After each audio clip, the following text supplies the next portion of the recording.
Bem-vindos ao Registro do Além, onde as sombras revelam segredos que desafiam a razão e o medo ganha vida. Hoje, mergulhamos em 2 relatos reais que vão fazer sua pele arrepiar e sua mente questionar o que espreita no escuro. De um prédio em São Paulo marcado por uma tragédia ardente a uma casa em Londres atormentada por forças invisíveis, essas histórias vão te levar ao limite do desconhecido. Ajuste seus fones, apague as luzes e venha conosco. Se tiver coragem para enfrentar o que está além. O fantasma do edifício Joelma, São Paulo, 1º de fevereiro de 1974. O edifício Joelma, um gigante de 25 andares no coração da cidade, era um símbolo de progresso, com seus escritórios lotados de trabalhadores. Às 8h50, um curto-circuito em um ar-condicionado no 12º andar deu início a um pesadelo. Chamas vorazes, alimentadas por carpetes sintéticos e móveis, engoliram o prédio em menos de 20 minutos, transformando corredores em fornalhas e elevadores em armadilhas. Bombeiros lutaram contra o inferno, mas a fumaça tóxica e o calor implacável dificultaram o resgate. O resultado foi devastador. 187 pessoas morreram e mais de 300 ficaram feridas. Entre as vítimas, 13 corpos carbonizados foram encontrados em um elevador, tão desfigurados que nunca foram identificados. Conhecidas como as 13 almas, essas vítimas foram sepultadas em uma vala comum no cemitério Vila Mariana, sob uma cruz de concreto que se tornaria um marco de luto. Mas a tragédia do Joelma não terminou com as cinzas. Quando o prédio foi reconstruído e renomeado Edifício Praça da Bandeira, fenômenos estranhos começaram a surgir. Zeladores noturnos relatavam gritos abafados, ecoando nos andares superiores, mesmo quando estavam vazios. Elevadores se moviam sozinhos, parando insistentemente no 12º andar, onde o fogo começou. Um funcionário de limpeza, em 1965, contou à Folha de São Paulo que sentiu um frio repentino no corredor do 15º andar, seguido por um cheiro de fumaça que desapareceu em segundos.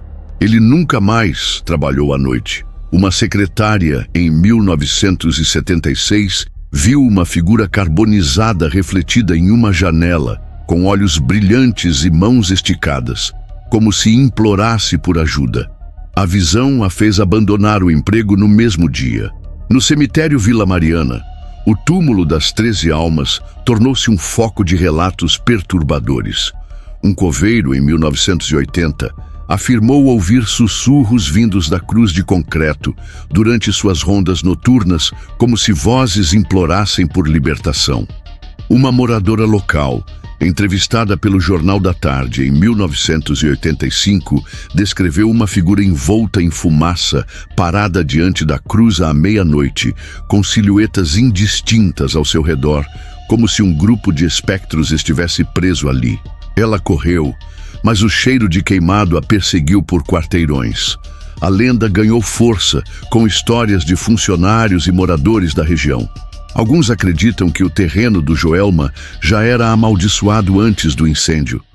Registros históricos apontam que, no início do século XX, o local foi palco da tragédia da Rua Santo Antônio, onde um homem assassinou sua esposa e filhos antes de tirar a própria vida.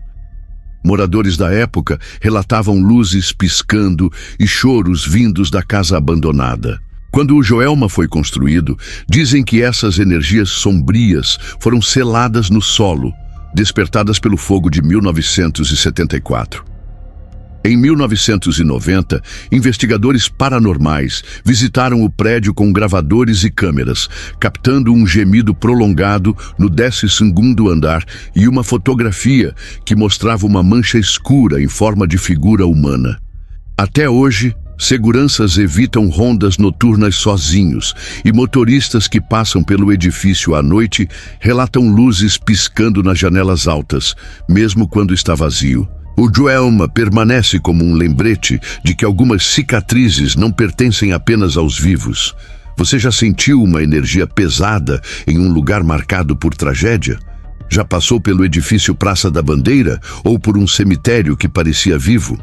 Envie sua história para o Registro do Além nas nossas redes sociais e cuidado ao pegar o elevador à noite. Deixamos as chamas e os ecos do edifício Joelma e cruzamos o oceano até Londres, onde uma família comum enfrentou forças que desafiam qualquer explicação. Prepare-se para o caso do Poltergeist de Enfield, uma história que ainda divide céticos e crentes. O Poltergeist de Enfield, Londres, agosto de 1977. A casa número 284 da Green Street, em Enfield, era um lar modesto onde Peggy Hodgson, uma mãe solteira, vivia com seus 4 filhos. Margaret, de 13 anos, Janet, de 11, Johnny, de 10 e Billy, de 7.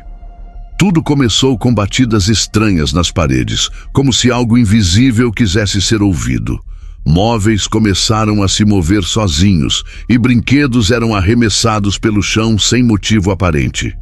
Peggy, no início, pensou que os filhos estavam brincando, mas os fenômenos escalaram. Uma cômoda pesada deslizou pelo quarto de Janet sem que ninguém a tocasse, e vozes guturais ecoavam à noite, vindas de lugar nenhum. Desesperada, Peggy chamou a polícia. Em 31 de agosto, a policial Carolyn Hips testemunhou uma cadeira se mover sozinha pela sala, relatando em seu depoimento que não havia explicação lógica. O caso atraiu a atenção da mídia e a Sociedade de Pesquisa Psíquica enviou os investigadores Maurice Gross e Guy Lyon Playfair. Durante 18 meses, eles documentaram mais de 2.000 incidentes paranormais. Batidas rítmicas nas paredes, objetos voando, portas abrindo e fechando sozinhas e Janet, a filha de 11 anos, levitando da cama. Fotos capturaram Janet suspensa no ar, com uma expressão de pavor, enquanto Margaret gritava ao fundo. As gravações de áudio são ainda mais perturbadoras. Janet falava em uma voz masculina grave, identificando-se como Bill Wilkins, um antigo morador que morreu na casa. "Eu era cego e morri naquela cadeira na sala", dizia a voz, saindo da garganta de uma menina. Vizinhos confirmaram que Bill Wilkins, um homem cego, morreu de hemorragia cerebral na casa em 1971. Detalhe que Janet não poderia saber. Jornalistas do Daily Mirror testemunharam colheres dobrando sozinhas e portas se movendo sem motivo.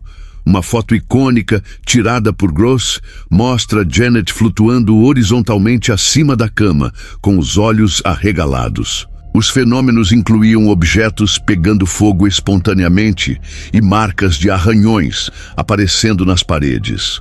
Ed e Lorraine Warren, demonologistas americanos, visitaram a casa em 1978 e concluíram que uma força maligna estava presente, mas a Igreja Anglicana recusou um exorcismo, considerando os eventos inconclusivos. Céticos sugerem que Janet, uma adolescente, poderia ter forjado alguns incidentes, talvez por atenção ou estresse familiar. No entanto, Gross, Playfair e outras testemunhas, incluindo policiais e jornalistas, afirmam que muitos eventos eram impossíveis de encenar. As batidas nas paredes seguiam padrões complexos e objetos pesados como uma lareira de ferro foram deslocados sem intervenção humana. Janet, em entrevistas na idade adulta, admitiu brincar com alguns eventos menores, mas insistiu que a maioria era real e a aterrorizava. Os fenômenos diminuíram em 1979, mas Janet relatou, anos depois, sentir algo a observando, como se a casa nunca a tivesse libertado. O caso Enfield, um dos poltergeists mais documentados da história, inspirou Invocação do Mal 2, 2016, e continua a intrigar, com arquivos de áudio e fotos disponíveis em domínio público. O que você acha? O Poltergeist de Enfield foi um caso genuíno de atividade paranormal ou uma criação de uma adolescente? Compartilhe sua opinião nas redes do Registro do Além. E cuidado com os barulhos estranhos em sua casa. E aqui nos despedimos com o eco dessas histórias reais pairando como fumaça no ar. O edifício Joelma, onde as 13 almas ainda parecem clamar por paz. O poltergeist de Enfield, com suas batidas e vozes que desafiam a lógica. Qual dessas histórias vai te seguir até o escuro? Envie suas impressões e suas próprias experiências para as redes do Registro do Além. Até a próxima, tranque as portas, cheque as janelas e não olhe para trás.